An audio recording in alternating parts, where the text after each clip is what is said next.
Well, we are back. Welcome. We found our way to the main stage. Sorry we were teasing you. Nikki actually has to head over into the NAC meeting for a minute, but don't worry, we'll see her beautiful face in just a while. We have a very special panel right here on the main stage for you. I cannot be more excited because, wow, we have representatives from CNN, MTV, Discovery, NBCU, and Starz all on the same stage. This is an all-male panel moderated by Carolyn, Githieya. In this panel, you'll hear what it means to be a man of color in journalism, and panelists will discuss their experiences and the challenges of what they and others encounter. So I'd like to introduce you to Carolyn, Githieya. She is a fellow EBF alum. We actually met last year at the alumni event, which was so fun. It's like a reunion here. Like me, she is a world traveler. She's been to more countries than I have, 56. I'm so impressed. So travel is the norm around here. You know, she's actually just back from Kenya and South Africa from a gap year. And, you know, I think everyone should do that at some point if you get a chance, right? You know, Carolyn, beyond her incredible career in media, working at HBO and a number of interesting places, she's now following her passion for real estate investments. She made a name for herself, helping Black people build generational wealth, which is so important. And she's just about to start a new job at Starz. So what a perfect time to start a new job in the middle of a pandemic. Please help me and welcome Carolyn, Githieya. Thank you, Jules. That was so kind of you to tee me up like that. Thank you, thank you, thank you. So guys, I am so excited for today's panel. It's going to blow your minds. So we have, as Jules was mentioning, we have some amazing panelists. We have 3 male storytellers, and so their walks are all very different, but I want to make sure that we can spend as much time as possible jumping right into this panel. So we're going to spend about 45 minutes asking them questions. We're going to do some fire rounds. They don't know that yet, guys. With questions, and then we're going to give 15 minutes to all the students and everyone tuning in to make sure they can ask questions as well. So does that sound good? All right, I can't hear you, so I'm just imagining. Okay, so we have not only Jhamal Robinson, who is an SVP at Discovery Networks. He's SVP of Production Management. And a fun fact is that he is a 2010 Emmy Award winner. And so I want to make sure I also give some attention. Thank you. Awesome. Thank you for the production behind the scenes. We have Jhamal here. And so, yeah, if we can go ahead and have Jhamal give about maybe 2 minutes of the intro. Tell us more about yourself and, yeah, a little bit about your journey. Sure. Yeah, it's nice to see you again. And welcome to all the students. I'm really excited to be doing this, quite frankly. I love just speaking to young people all the time. My background, quite frankly, is very quick and easy, though I've had a road along the way. I worked with Pride, Parents Resource Institute for Drug Education many years ago, which actually got my start into the industry.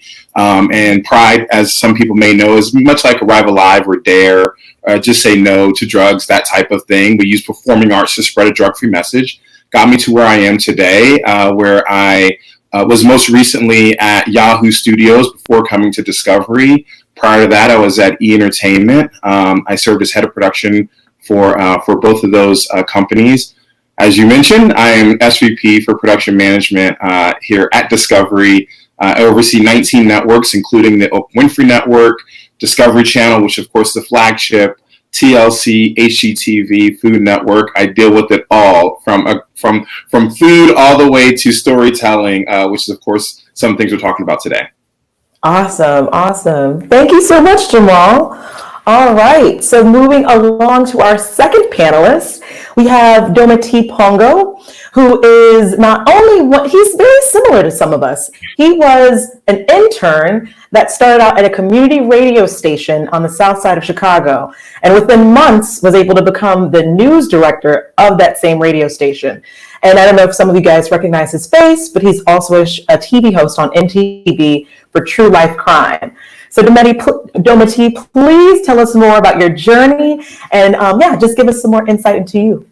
Yeah, Carolyn, thank you so much. First of all, this is an honor, and I love these opportunities because, like you said, I started in community radio as an intern, didn't have any mentors who were in the industry. I didn't have too many folks that I could really talk to. So panels like these were where I kind of picked up the chop, where I learned.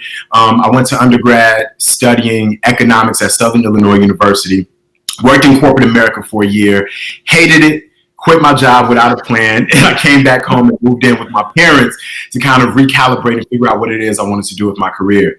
Long story short, I found myself in media, first interning at this radio station, and it was by God's grace that just so happened the previous news anchor left. I took over as news anchor, and I began to build my brand throughout the city by hosting different panels, moderating different panels and galas, etc. And my name floated up to MTV when it was time for them to host a documentary about the mysterious death of Keilar Jenkins, which happened in my hometown of Chicago. I went ahead and hosted that documentary, didn't hear from MTV for several months, and then I get a call on a Monday asking if I would be willing to move to New York by Thursday. And I haven't moved back to Chicago ever since. That's a story. Wow. Well, congratulations. And thank you again for joining us. Thank you. All right. So we have one more panelist that's joining us. And this is Sidney Wright, who actually is very similar to myself. He's also an Emma Bowen alum. So he was an intern just like many of you and got his start in media through the Emma Bowen Foundation. And now, Sidney is now a senior producer on CNN right now with Brianna Keilar or Keilar? Keilar, with Brianna Keilar. So please, Sidney, tell us more about yourself, your journey, and how Emma Bowen has changed your life. Sure. Thank you for having me. As Carolyn said, I was on the other side of the screen or in the seats. A long time ago, I was an EBF student back in starting in 2003. I worked with my corporate partner, Fox, for 3 or 4 years while I was in school. And then I basically graduated from FAMU in 2008. 8 days after I graduated, I was up in New York working at ABC News. I did world news for a while. I was on the national assignment desk, worked for ABC Digital, left there and went to the Weather Channel for 5 years, did weather in the mornings for waking up at 2, 3 o'clock in the morning for 5 years, doing Al Roker's show when he did Wake Up with Al on the Weather Channel, helped launch Sam Champion's show when he came to the Weather Channel from ABC. And eventually I left there and came to CNN, started as a writer. About a year later, became a producer. Year after that, became a senior producer. So in my day-to-day job, I'm responsible for helping to run our daytime show, CNN Right Now with Brianna Keilar. And that's managing the staff, dealing with rundowns, story selection, guest booking, and basically kind of the co-pilot to my executive producer. So that's what I do day to day. Awesome. This is so helpful. Thank you so much. So now that we have all 3 of our panelists, let's jump in, shall we? Okay, so my first question, when did you realize you had the gift of storytelling? And, no order, I want this to feel organic. As Nikki gave us permission, please use your first voice. I want to make this a family, I want it to feel like family. So, feel free to talk as you please and give us the real. Thank you. Well, I'll kick it off. I knew I first realized I was a storyteller in high school. So I started off rapping. That was like my introduction to doing some sort of media. So I was like 6 years old. My big sister used to love hip hop. She was an MC and she would help me write my verses. I don't know if they even made sense, but I was like a toddler trying to rap, and became like my passion, kind of my hobby.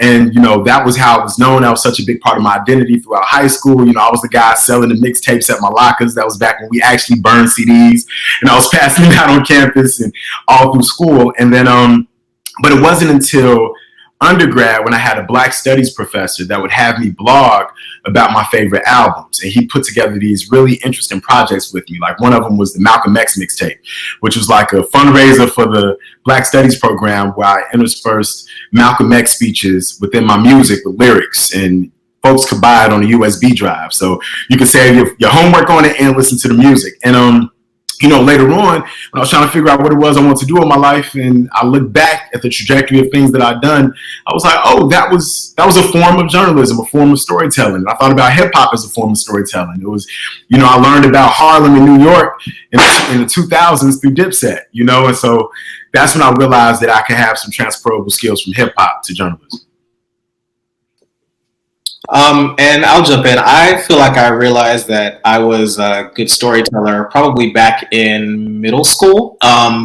Quick story, there was this big police situation in my neighborhood.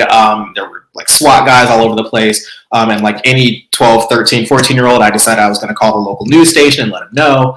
And they told me that, they had heard, but they couldn't get in. So they started asking me, like, what am I seeing? What am I hearing? Who is there? And it was an hours long kind of standoff, and they kept calling me back and forth to kind of like give them updates. And after that happened, I would tell people that I would come in contact with, like, this crazy thing that happened in my neighborhood, and to just see the reaction they had to like being able for like me to convey what I saw and what I heard. That's kind of when I realized the power that storytelling had, that you could kind of suck someone in and give them an experience. And I think that was probably the first time I realized, and my parents also realized, that this is probably the thing I was going to do for the rest of my life, was be nosy and do TV. So. Yeah, and mine is somewhat similar as far as how far back it goes, middle school, which I won't give the date. But that being said, I was a stage actor. I wanted to be on stage. I was, I guess, what you call a triple threat, more commonly known as a triple threat. So singing, dancing, acting. And I just remember, the ability to use my size, which you can't see right now, but because I'm sitting down, but I'm 6'7". And I was always the tallest kid in high school. I grew up in Conyers, Georgia, and I was one of the only blacks in my high school. I mean, there were others, but I was one of the only ones. And I just remember students would be sort of attracted to me and my size, and they listened to what I had to say. And I didn't understand why they were listening, but I used that to my advantage to try to get out positive messages. Like I said during my intro, I worked with Pride, which used performing arts to spread a drug-free message. So I knew at that moment and during that time that I can get a message out, good, bad, or indifferent. Though my message was always positive, I could be a good storyteller. So that's about when I knew, was high school, middle school, high school.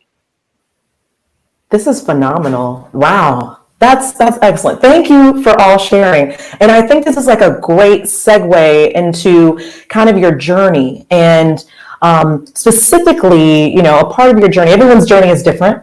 Dometi, we talked about this briefly last week. But what is your specific journey of how you got started? You mentioned, Jhamal, that you were the triple threat. So you were able to not only probably have those transitional skills to move into what you're doing today, but what has your journey looked like specifically, from where you're from, and how that influenced where you are today? Yeah, I mean, for me, my journey has been, listen, I feel like it's been a really good one. I feel like it hasn't always been smooth. I've had many ups and many downs, probably a lot more downs than ups, and that's okay. I learned from them. Like I said, I grew up in Conyers, Georgia, just outside of Atlanta, but I'm originally from Los Angeles, so born in Los Angeles. That's where all my family is. And I'm referring to is and was because I'm in Georgia right now visiting my dad. So that's where I am right now. But that being said, my journey was, again, as a storyteller and being able to be out in front with people, having people oddly listen to me, as whatever I was saying, whether as an actor or just as a speaker, that allowed me and gave me confidence to continue doing the acting thing and doing the public speaking thing until I realized, okay, while I like that and I enjoy it, I want to see the business side of it. So I finished college. I went to Bethany College in West Virginia.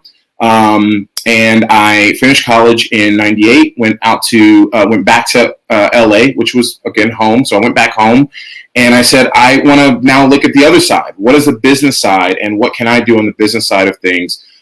Became a coordinator, worked my way up again to where I am now. And, my journey's it's been interesting, to say the least. I've had, a lot of success in a very short period of time in my life. But that also came with some struggles where I needed to overprove myself, code switch, if you will, a little bit. I'm a gay black man, and I'm married to a white man. And, the two of us, when we're out, people have looks. We still get looks, even in LA. So I've always had to overcompensate in some way, not just because of the color of my skin. And so that has given me, again, the confidence to do more with the fact that, again, I have this platform where people really are listening to me. Let me utilize it in the best way possible. Thank you for sharing. Yes, that's impactful. Dometi, Sidney, any thoughts? Oh yeah, the original, like my path to what was the original question? I forgot. The path to I was so wrapped up in Jhamal's story. That's so good. It's funny, like, because I moderate these sometimes, and I'm over here thinking of follow-up questions. I'm like, oh no, I'm like, Carolyn got me. She got me. I bet.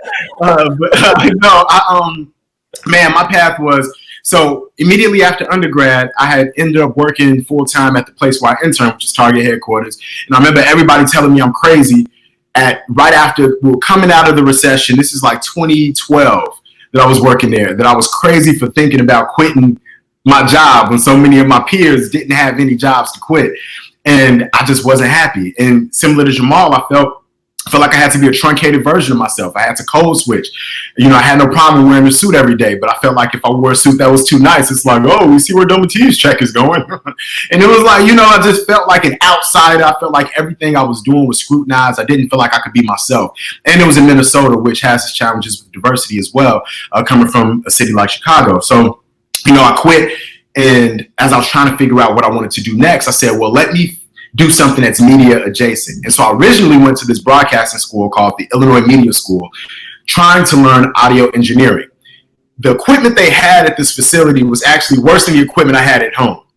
But since I was living with my parents, I had to be doing something. I had to enroll in school, I had to do something.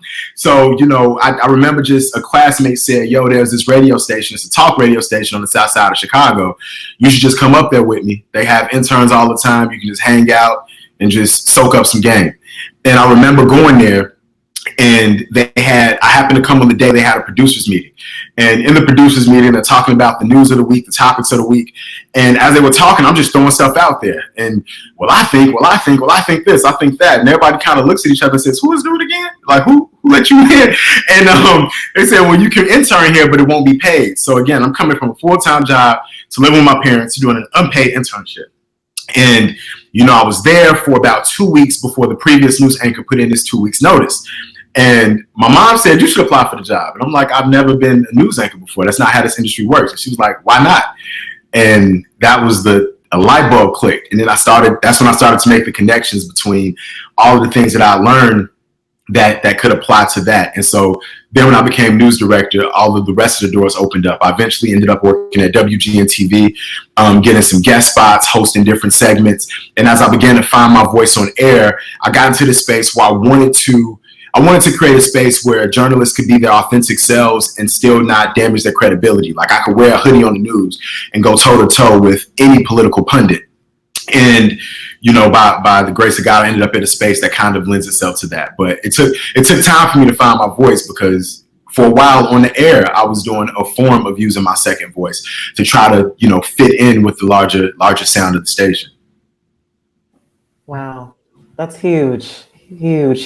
Thank you for sharing. And I really want to double down on the second voice and on the, especially the code switching, because that's a thread that I've now noticed. And Sidney, I want to make sure I give you some time as well, but I want to make sure you have in your mind, we're going to move to that next in the conversation. Cool. Just a quick kind of story of my journey. My father was in the military for 20 plus years, so I moved around every 2, 3, 4 years. So I got very used to being in different and uncomfortable situations. When I went to college, I actually started a newspaper for 3 years, basically the first 3 years of school. And I realized that I don't particularly enjoy talking to strangers, which is odd because that's what I do. But I didn't want to be necessarily out on the streets. I felt like I was better at a bigger picture thing. So as I moved into TV, I discovered the producing side, because I think most people get into journalism and they're like, I want to be on TV and like I just want to look pretty and I get to wear makeup and suits, and I realized that I really did not like that. So as I moved into producing, I realized that's what I wanted to do, and I got to write, and I got to create these shows and these pieces and things like that. So I knew that was where I wanted to be. When I graduated from FAMU, like I said, I went up to ABC. I started in the world news side. So I was doing, I was a desk assistant for Diane and Charlie when they were there at their respective times.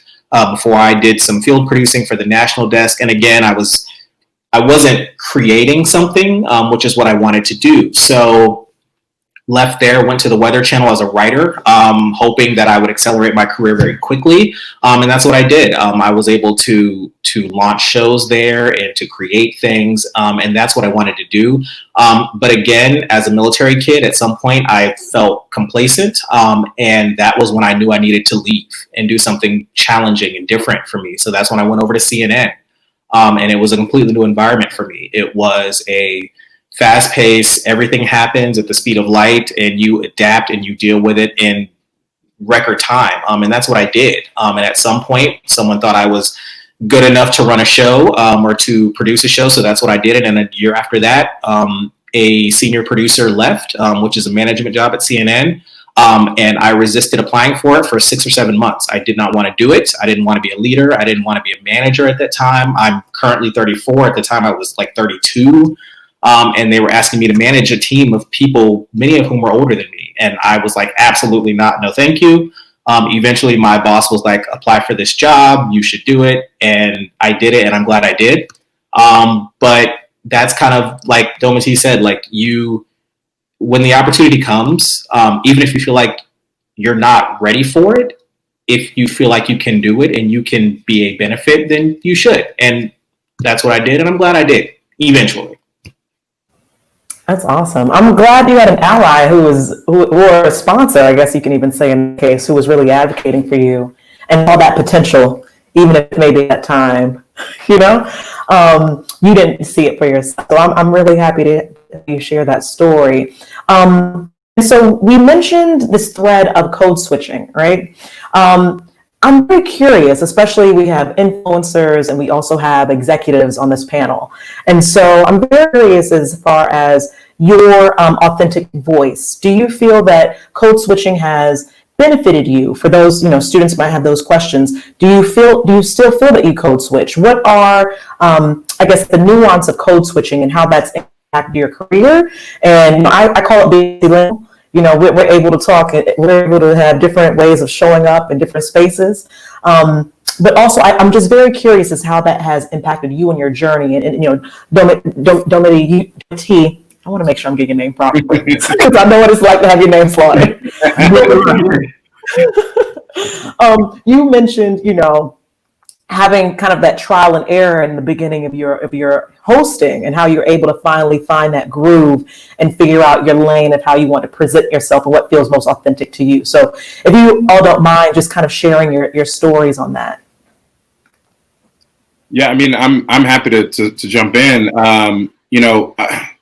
Code switching is something that I didn't realize I was doing until I was told that I'm doing it. And I just never thought about it.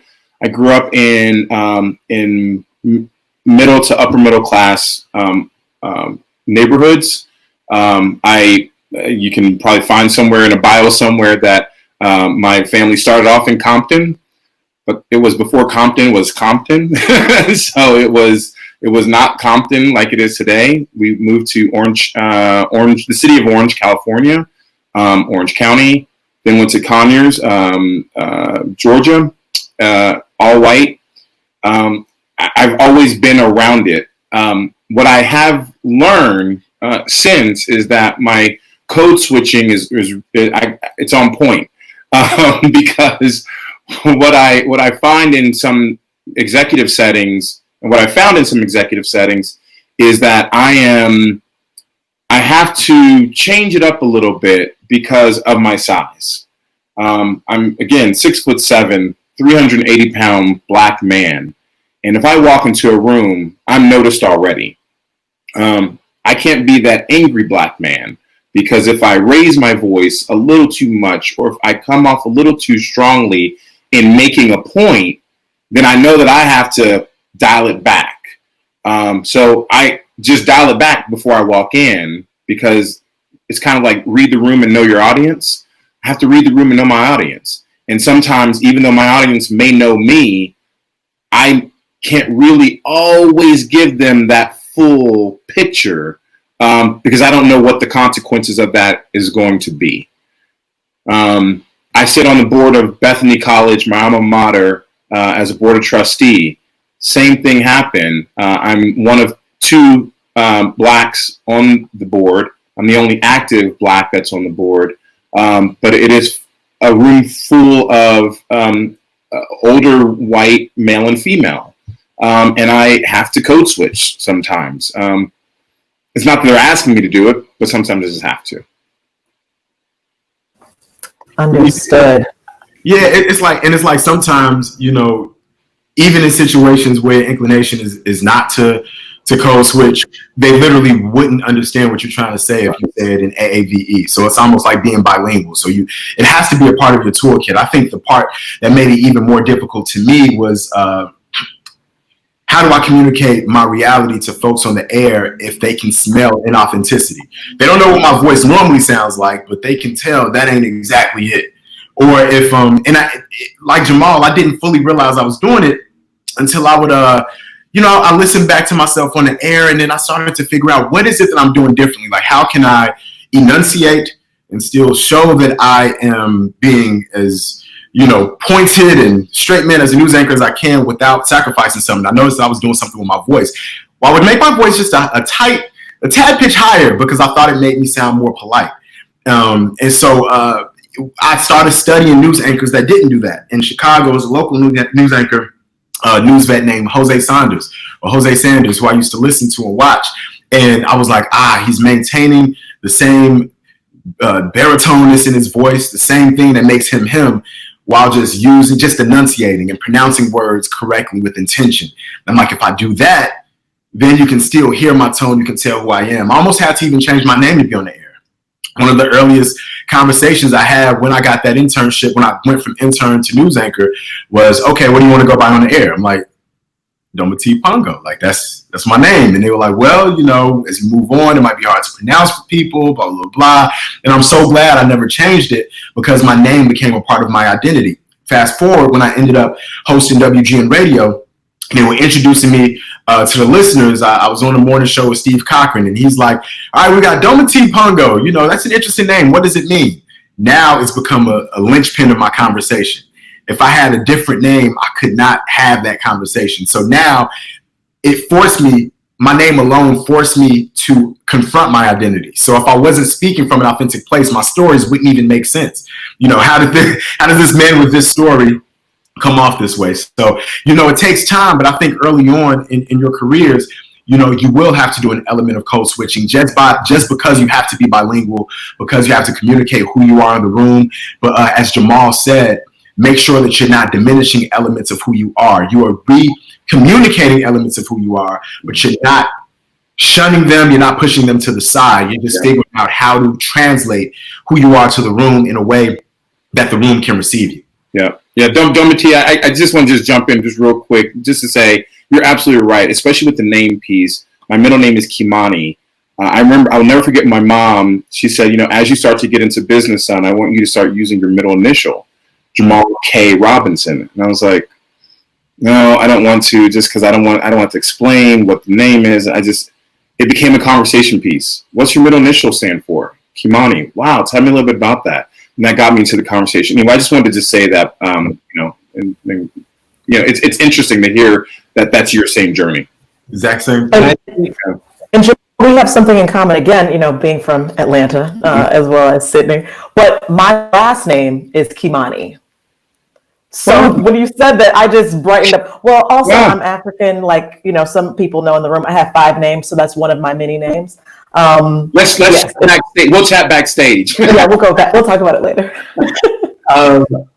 Back to you were talking about code switching and finding your voice. I think Jhamal and Dometi are 100% correct. At some point, you don't realize you're doing it. You are just you're reading the room and you are kind of understanding where you fit in that room sometimes. For me, early on in my career, I was very much like just trying to make a way and trying to figure out like, where do I belong? What is my role here? Like, you will find at some point that you will have a job, but you're not entirely sure what your role is in that job. So you're trying to make a way for like, what is my path from here? And you do what you think feels right at the time. For me, I realized that in general, I have a fairly dry sense of humor. But I don't consider myself, rude or disrespectful because I wasn't raised that way. But if you ask me a question, I'm probably going to give you a very straightforward, simple answer that may or may not sound like I'm being short with you, but I'm just like, that was the question. Here's my answer. Yeah. And I realized when I was at the Weather Channel, the president of the company, he was fairly new. He was asking around people like, what do you like? What do you dislike? What's that situation like? And as people were like, oh God, he's the president of the company, everyone was like, oh, I love it. Everything is great. And I would never want to work anywhere else. And when he came to me, I was like, well, I mean, it's cool. Like, I enjoy it. But, we got some issues. Like, here are the challenges that I face in the morning. And he was like, I want to talk to you more. So we ended up going to like lunch together, and then we went to dinner a couple times, and we had a rapport. And that's when I kind of realized that being my authentic self has worked for me. I don't feel like my career has been held back for who I am. I actually feel like it has gone forward. I've had many managers tell me like, we appreciate your input. Like, thank you for telling me this. And in my role as a manager and as one of the only managers of color at CNN Domestic Dayside, and I'm pretty sure the only Black manager in my group, it is imperative for me to be able to convey those opinions because I have a perspective, and many of you have a perspective that you will notice is missing when you walk into a room. So don't ever be afraid to let that come through. Yeah. I think it's important, Carolyn, just to also point out for the students, and this is directed to the students that are watching, you will be very surprised by how many people do want to hear from you. If you're afraid and you kind of go like this, bits what like Sidney said, just speak your truth because that's what people really want to hear. And if they don't want to hear it, they need to hear it. So just continue to speak your truth, and people are going to like it or not. But at least you did it. Excellent. I 1000% agree. And now that we're kind of on the topic of, what it is to be your authentic self, especially as a person who, and specifically the panel is Black. So as Black men, being your authentic selves when you come into your different workspaces and professions, specifically this moment in time dealing with another pandemic of racism and police brutality being at the forefront of everyone's minds, whether or not you have the privilege of ignoring it or not. And so I'm very curious, within your respective work, how are you able to convey, especially as an executive, how are you able to kind of like spark up that conversation with your colleagues? How has that experience been for each of you? Or have you been able to kind of like, do you want to extend the labor, to discuss those topics at this time? How have you been able to navigate that specifically in the last few months? I'll go first with that one. It was, this has been refreshing because, early on when I started my show Need to Know began as somewhat of a digital project. It was in partnership with Twitter, where we would air these news stories two times a day that were just what's happening in pop culture. And we didn't know what the show would be. And early on, we tried to do political news. Folks didn't want to see political news from MTV because we didn't have that cachet in that area. You got CNN. What do you need MTV to contextualize politics for you for, right? That was the thinking internally. Then we started doing this pop culture news, et cetera, et cetera. The show evolved into several different iterations. And then as I began to build more brand equity, both internally and externally with the audience, I began to have broader conversations and provide context on news that was happening, outside of the purview of just music. And then George Floyd happens. And all of these stories that I'd done before that folks said, I only got X amount of views. We don't want to stifle you because I'm lucky enough to have a Black editorial director. he's like, listen, we have to talk about these things, but also this experiment has to be successful and the views matter in a way that they shouldn't. So at least we need a couple views. We need to talk about a couple Taylor Swift stories to make sure our audience is fed. And then we can go back to talking about the 1619 Project. You know, I know it just came out. You want to talk about it. And so then, you know, then this happens and it's all the world is talking about. To date, since the pandemic started to now, my protest coverage has netted 1 million views, and we had never seen numbers like that prior. And now the work that we were doing before has begun to resurface. So now I'm able to have conversations, really candid conversations, like internally. Like we had a diversity meeting, company-wide ViacomCBS diversity meeting that I moderated. And in that meeting, I was able to ask questions that, to Jhamal and Sidney's point, I don't think I would have had the chance to ask if I wasn't being my authentic self, but also if not for the racial pandemic we have right now, where I said, you know, we're having this internal meeting, but the pay gap still exists for women employees and for employees of color. So how do we take these workshops and turn them into actual things and policies within this company that can actually net real change and such? And I feel like I wouldn't have had that conversation if not for the pandemic. So in a lot of ways, as arduous as the emotional labor is to dig into these conversations, it's kind of given, at least in my space, us an opportunity to have these conversations while the whole world is paying attention. And, you know, now, you know, I think folks are really listening in the way they perhaps weren't before, and it's kind of starting to pay off. And if there's any silver lining to the madness that's happening right now. Awesome. Thank you for sharing. Wow. I'm happy that it's actually spun in that direction.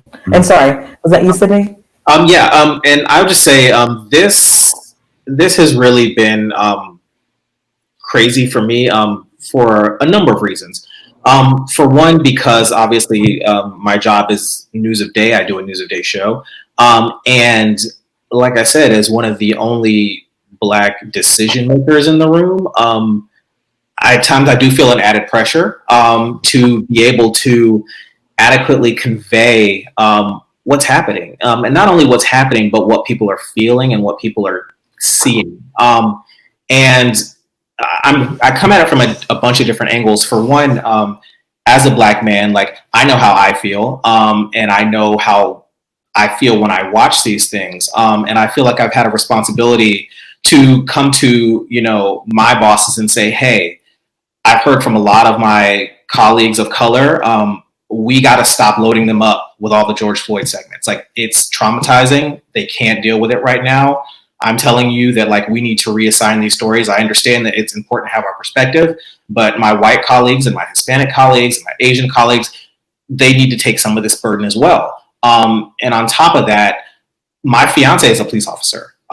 So he is in it every day. So I'm getting kind of his perspective, and I'm getting, you know, what I'm feeling and what I'm seeing. So I'm trying to take all of these things and use them to inform, you know, my decisions and my news coverage, and get these perspectives of what people are thinking and feeling and seeing. And it's not easy. It is not easy at all. But, you know, as we've been saying, like, these perspectives inform who you are, and they help drive coverage, and they help drive change. Like, if it were not for the Black colleagues that I have speaking up and saying, we're not paying attention to this, that thing doesn't get on TV. Yeah. So it's important. Well, what I've always found about this pandemic, the most recent pandemic, we'll call it, is, you know, they have their complaints about lockdown and this is happening and my rights are taken away, and wherever you are on the political, you know, spectrum doesn't matter in the context of, you know, the racial pandemic has been going on for a long time. And, you know, I saw a meme, which I rarely quote memes, but I'm going to quote this one as best as I can. We're not angry because of George Floyd. We've been angry since Emmett Till. And I think that's important for people to know, is we've been carrying this for a long time. We're tired of carrying it. We're tired of being the voice that has to explain, because we've been explaining it since Trayvon. We've been explaining it since, right? We've been explaining it for a long time. So in the context and bringing it back to we're here for, and that is the storytelling. That is, as an executive, I was also on a panel, sounds like a bit like what Dometi hosted with his company. I was on a panel with Will Packer and Representative Hakeem Jeffries, along with the CEO of my company, David Zasloff, and 3 of my other colleagues, Black colleagues. And as colleagues, Black colleagues, who are all of an executive level, we all said the same thing. We're just tired of having to be the ones that just have to keep saying it.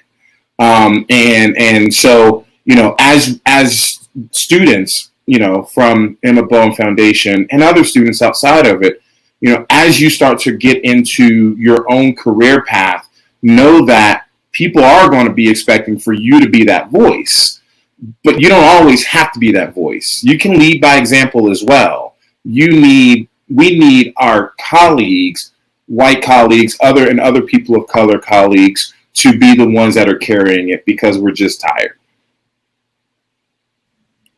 Can I just say something really quick too? I love what you said, Sidney, about telling your folks, like, hey, we have to share this burden that both of you guys are talking about, because, I was just talking to someone about how when it comes to coronavirus, even those who aren't on the healthcare beat had to learn about corona in order to report on it. If you're not on the police brutality, we learn different beats as the job requires. But when it comes to race, that's the one beat where they start to, where only certain people can report on it. And yes, I have a different lived experience that will help out, but it doesn't mean that I'm the resident expert, nor should you be on anything that you're on your beat. So I love that you guys are communicating that. And I think that the takeaway, thinking about the students here, is that if, or people are early in their careers, if there's some folks here, like, you will reach a point in your career where, if you haven't gotten there now and figuring out how to get there now, you will reach a point where you feel even more confident in using your agency to talk about how you feel about these moments and to acquire more of the people with whom you work. And I think that's just a valuable place to be. So it's encouraging hearing that from y'all too, because I'm in that space right now too. Yeah, agreed. Thank you, guys. So we are now leaving time for the students' questions. So if you all are ready, we can jump right in. All right, so we have a question for Sidney. Sidney, how is your transition from the creation of content to the production and curation of media? How did both sides benefit and help you with the other? Oh, y'all. Okay. All right. If I understand the question correctly, I would say that as you go through your career and your journey in this business, you will learn that TV media, nothing is siloed, nothing is done kind of on its own. So for me, like I said, I spent a ton of time doing newspaper in college. I wrote for digital when I was at ABC. I found that I was able to take all these different parts of me and all these different skills that I had learned and use them to advance and take the next step in each of my careers, or each of my positions. I do feel like I'm a better manager because I had good managers. I am a better producer because I was a reporter in college, and I know that when a reporter says, look, this is not going to come together, like sometimes as producers we're like, we'll make it come together. It doesn't always work that way. So for me, I feel like I was able to realize that all of these things that I've learned have informed who I am and how I manage and how I deal with things that come up in my day-to-day. So they made me a better, more well-rounded person, and that will only serve to make you a better journalist and a better employee. Awesome. Thank you, Sidney. So we have a question for everyone. So the question is, how do you cope with and overcoming voices or preconceived perceptions, internal and external, telling you are not ready for a leadership management position? Oh, actually, it's a really good question. Can I go first with this one? Mine quick, and it made me happy because I remember, I began to get my perspective on stories and how we should tell stories because I work with writers for the piece, editors. I give the outline of what I want to say, how I want to say it, what research I want included, and then somebody will beat it out and write it, and we do a table read, and I would read what they have, punch it up, change it, goes back and forth. That's the process. And I remember getting a lot of pushback about the data that I wanted to include. And I said, At one point, I realized the subtext was, this isn't about the data. This is about, you don't believe that I know what I know because I just did it off the top. You know, like we're in a meeting and I'm like, yo, there was a paper at this time that did this and did that. And to me, you know, as you guys know, coming from the world of news consumption, we cover these stories in real time and you remember random facts. I'm not that smart. It wasn't a Rain Man thing. It was just the course of what we do. But I started to feel like they didn't believe that I know what I know because of who I am. So one day I took all of my awards and brought them up to the office and sat them on my desk. I got an award from the Illinois Association of Broadcast Journalists, the Illinois Associated Press. I got my Nigerian American Professional Award for Best Broadcast Media. I got something from Northeastern Illinois University for Excellence in Media. I just sat Keep going. You got Humanitarian Award in 2009. we like to call those receipts, don't we? I ain't got my Emmy yet, but I got a couple receipts. It's coming. Yeah, I put all my receipts on my desk because while you're questioning what I'm talking about, you're gonna have to look at this behind me. And the problem is, I think sometimes because of how much space we can take up, you might be the only Black person in the room, but you feel like you take up space, maybe physical space, like our 6'7" brother Jhamal, or it may just be space because of your sensibilities, like Sidney. But, so sometimes I would err on the side of being overly polite to try to overcompensate for how much space I would take up. Yeah. And so to make people underestimate my efficacy. And so I started to be more forthcoming with why I'm saying something. I would say, when I covered a similar case, when I covered the Laquan McDonald case in 2017, we used a FOIA request to find this information. So we should probably do this rather than just saying, let's send a FOIA. Or I would say, hey, we should look at this, that I would give an example of how I approached this in the past to remind them that, I do this. And so that's what kind of helped me out, man. Putting the trophies on display and not thinking that it was arrogant to provide context to how much knowledge I have on a particular subject. Thank you for sharing those specifics, because I think that's really helpful for the students to understand how specifically that they can kind of like make the language work for them, And I felt that because I realized I had to do that in my own job, because I would say something, get a side eye, get a question, but then if I provide context, they're like, oh, I guess that makes sense. So thank you for providing that context. All right, anyone else? I think he covered it. He covered that entire question for the group. You can move on off of that one. So I want to be aware of time. We have 10 minutes left. I know we're having a great time, so time is flying. Yeah. But I want to make sure we can get some more student questions in. All right. So this one is for everyone. It's a question stating, I think it's smart to keep in mind this idea of code switching in order to adapt to whatever audience you are with. But how do you go about balancing your values and morals with an audience that needs you to code switch? That's deep. Sidney, you want this one or you want me to take? You go for it. Are you sure? You were really great on this earlier. No. Go for it. I actually feel like I can actually answer this fairly quickly. I feel like when you are talking about code switching and you're talking about, reading the room and being aware of your surroundings, I don't ever feel like that has caused me to compromise morals or my values. I do feel like at times I've been like, okay, maybe you didn't have to be so polite about it. But I don't ever feel like it's made me change who I am. If you feel like you're starting to change who you are, that's when you need to have a serious course correction. For me, that is mentors. I have many that I worked with years ago who are at CNN now, who I'd be like, hey, this happened. Here's what I did. Tell me what you think. So for me, that is how I kind of stay true to myself in that regard. And I want to just add one more thing to that. When you think about how to code switch and remain yourself, think of it as you're not trying to change who you are to fit the room. You're trying to figure out how best to communicate who you are within the room. Right. So if you frame it that way, how do I get them to understand who I am, what I'm trying to say? You won't change what you're saying. You're just changing how you're saying and how you're communicating that truth. But the truth will remain the same. So your morals will always be intact. That's right. Excellent. Thank you. All right, jumping into another question. All right, Dometi, this is for you. How emotional was it for you personally, outside of being a journalist, to tell the stories of people like Junior Guzman, Kanika Jenkins on your show True Life Crime on MTV?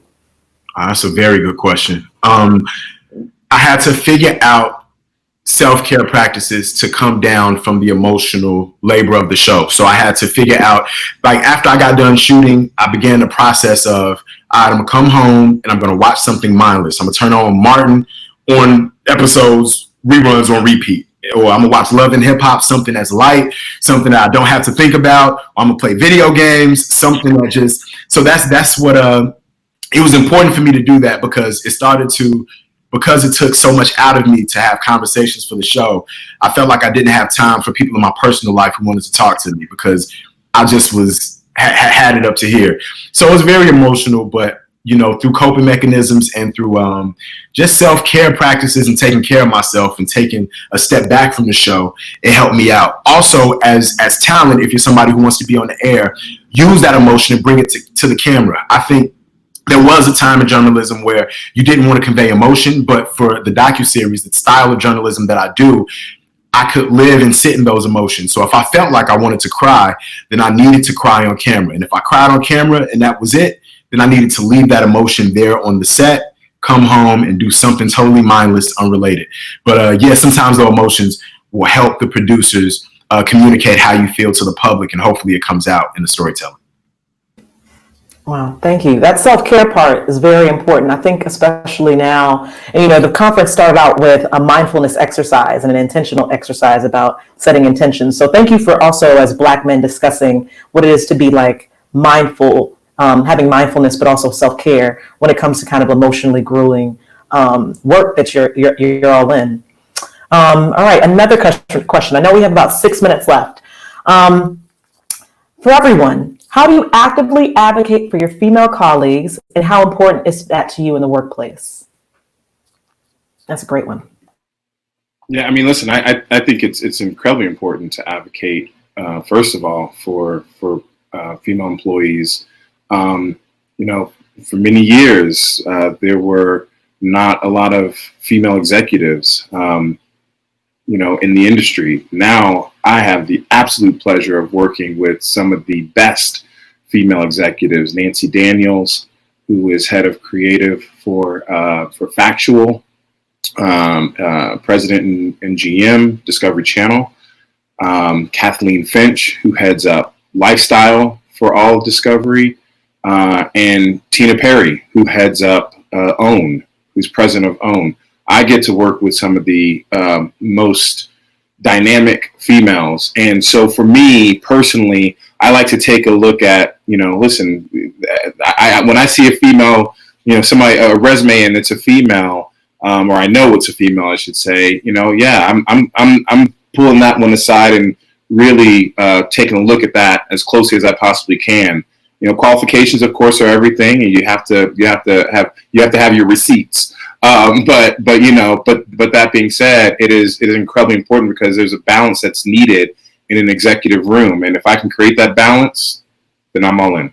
And I would just say really quickly, I think people think of when you hear the word advocating, it's like standing on a table and pounding your chest, and that's not the case. For me, with my show team, advocating for me is as easy as, hey, Sarah pitched a great story yesterday about, this thing that's happening in Chicago. Like, we should look into that. Or if, as a show manager, I get emails all the time. I was like, that was a really great segment. It was like, hey, yeah, looping Diana here. It was her pitch, and it was really, really awesome.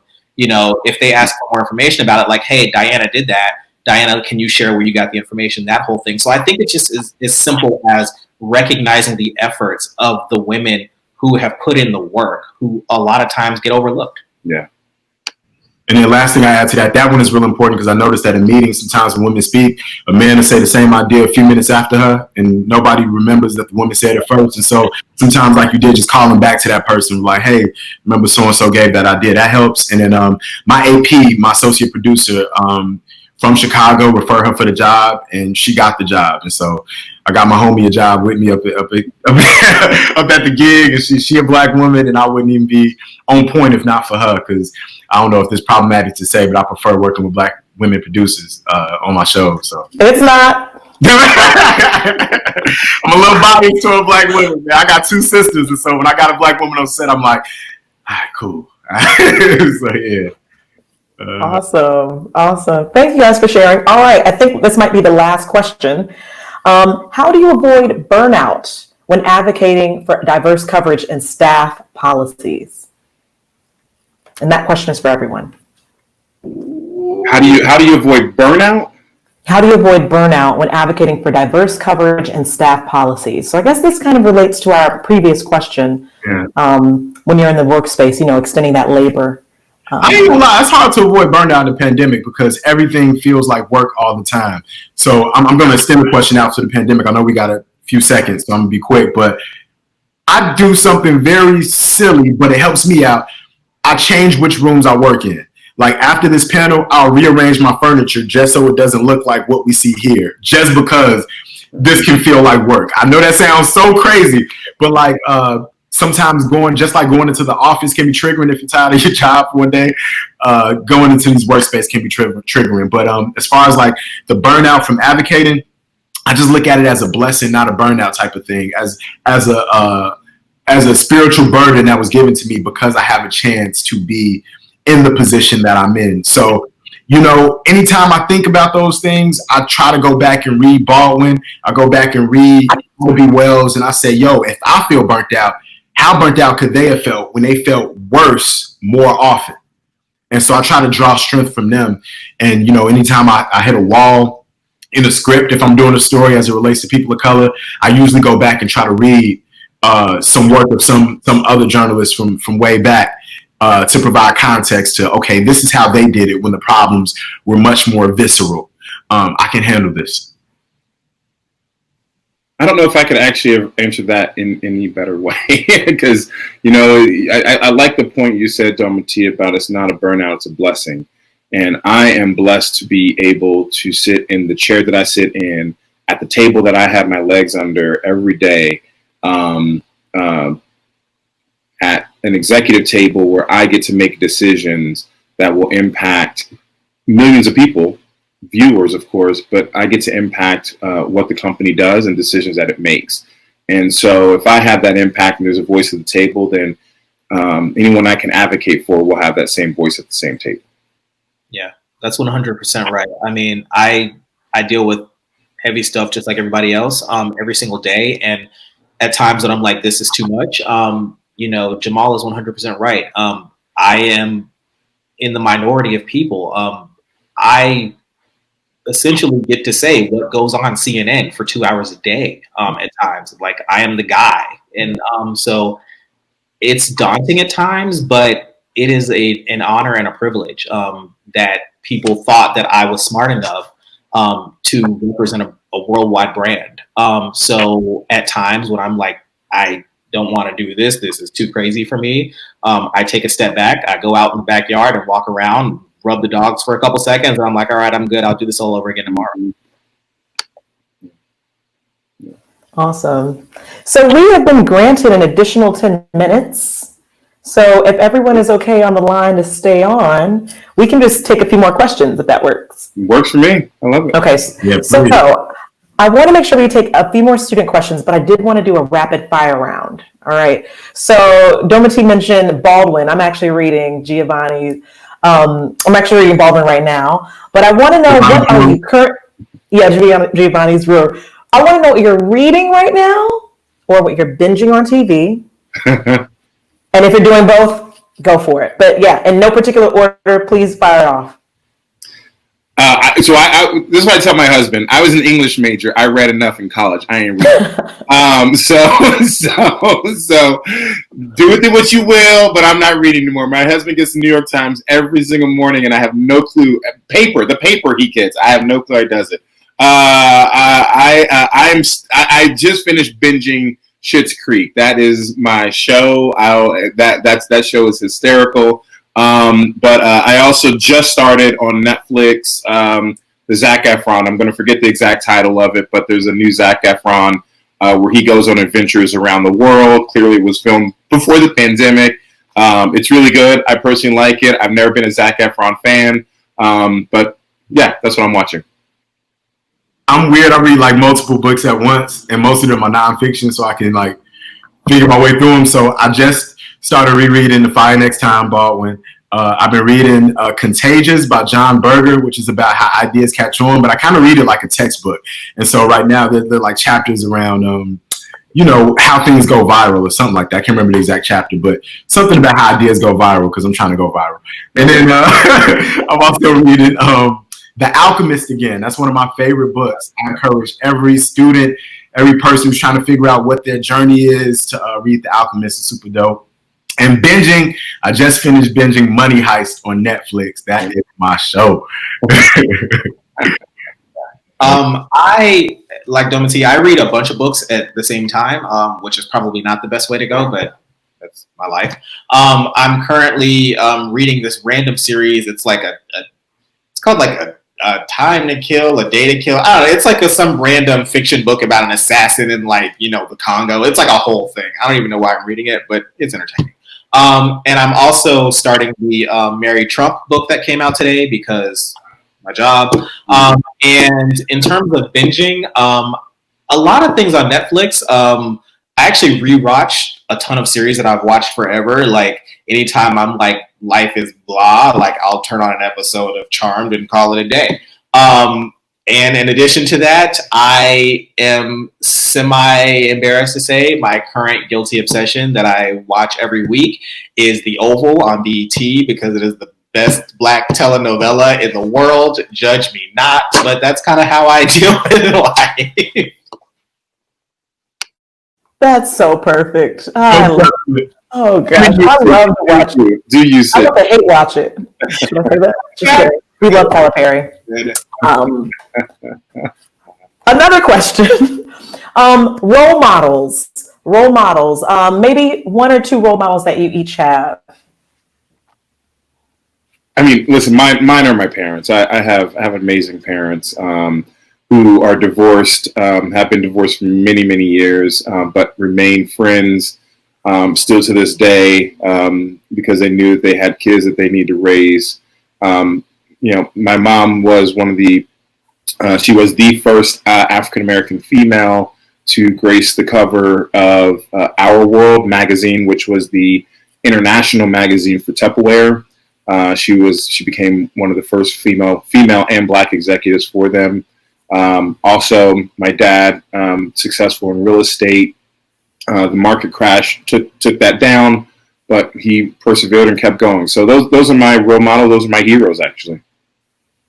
Love it. Mine change every week. Most recently, I've been listening to podcasts with Larry King and Oprah.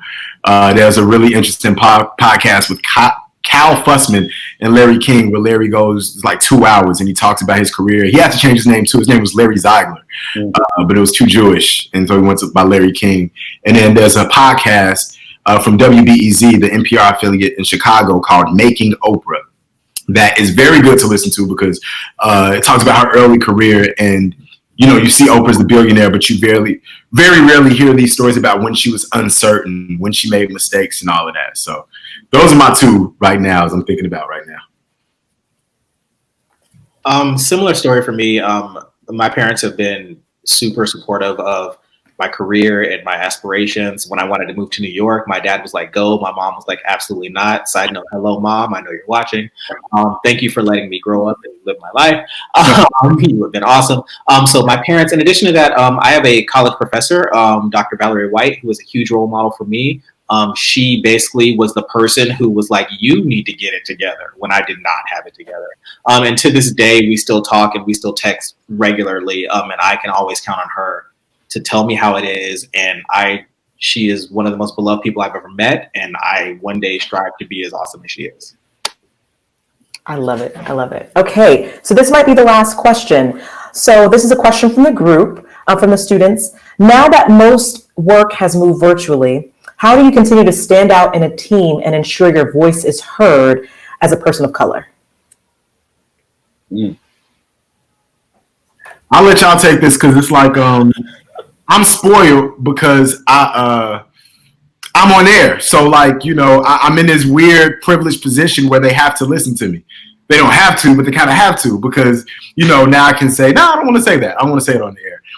What it did do was it showed me, I remember the question came to Sidney earlier about how different aspects of the business help others.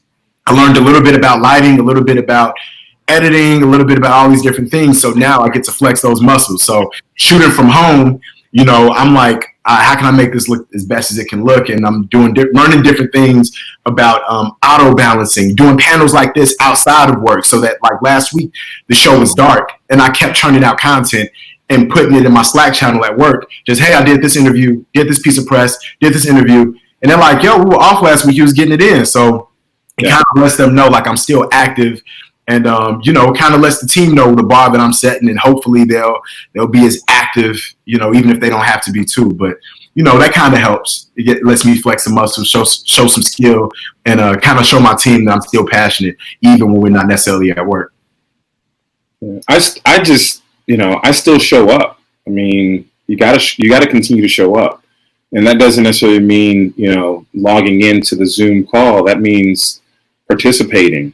That means not putting yourself on mute, not turning your camera off, not fading into the background, because it's very easy to actually do that, and especially on Zoom. And I found it oddly easy to do that on Zoom. I thought it'd be really hard, but I just show up every day and let people know I'm here. I'm still active. I have an opinion. This is how I think it should go. This is how I think it shouldn't go, and and let people continue to listen to what I have to say, because out of sight, out of mind.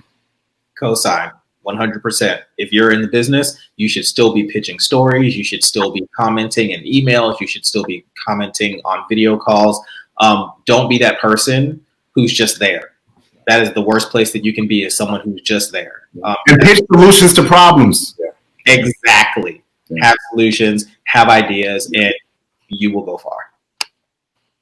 Excellent. I think that's a wonderful way to end. I think we're right at the end. In 30 seconds, if we can get everyone, what are you currently listening to right now? Just the last one. I want to end on a light, nice note. What are you currently listening to? By Freddie Gibbs. Alfredo by Freddie Gibbs. That album, it's crazy. I just bought a t-shirt. It's here somewhere.